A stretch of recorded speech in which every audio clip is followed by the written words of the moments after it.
বিভিন্ন নির্বাচনী এলাকার রিটার্নিং অফিসার, সহকারী রিটার্নিং অফিসার, পুলিশ সুপার, থানার ভারপ্রাপ্ত কর্মকর্তা সহ অন্যান্য কর্মকর্তাবৃন্দ একটি দলের পক্ষে কিছু কিছু ন্যাক্কারজনকভাবে কাজ করছে বলে আমরা অভিযোগ পেয়েছি। সেই বিষয়গুলো আমরা তাদের গোচরীভূত করেছি। সুষ্ঠু, অবাধ ও গ্রহণযোগ্য নির্বাচনের স্বার্থে তদন্ত গ্রহণপূর্বক তাদেরকে প্রত্যাহার করার জন্য আমরা অনুরোধ জানিয়েছি। নির্বাচন কমিশনের কতিপয় সিনিয়র কর্মকর্তা সহ কয়েকজনের বিরুদ্ধে আমরা অভিযোগ পেয়েছি যে তারা কোনো একটি নির্দিষ্ট দলের পক্ষে কাজ করছেন। আমরা সে বিষয়ে ব্যবস্থা গ্রহণ করার জন্য তাদেরকে অনুরোধ করেছি। এই ছিল আমাদের আজকে তাদের সঙ্গে কথা বলা।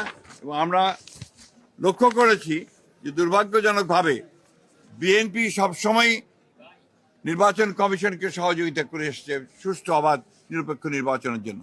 দুর্ভাগ্যজনকভাবে কতগুলো বিষয় আমরা লক্ষ্য করছি যে পক্ষপাতমূলক ব্যবস্থা গ্রহণ করা হচ্ছে এবং সেই ক্ষেত্রে কিছুটা বায়াস একটা অ্যাটিটিউড আমরা লক্ষ্য করছি। আমরা সেটাকে পরিত্যাগ করে সম্পূর্ণ নিরপেক্ষভাবে কাজ করার জন্য তাদেরকে অনুরোধ জানিয়েছি। Thank you.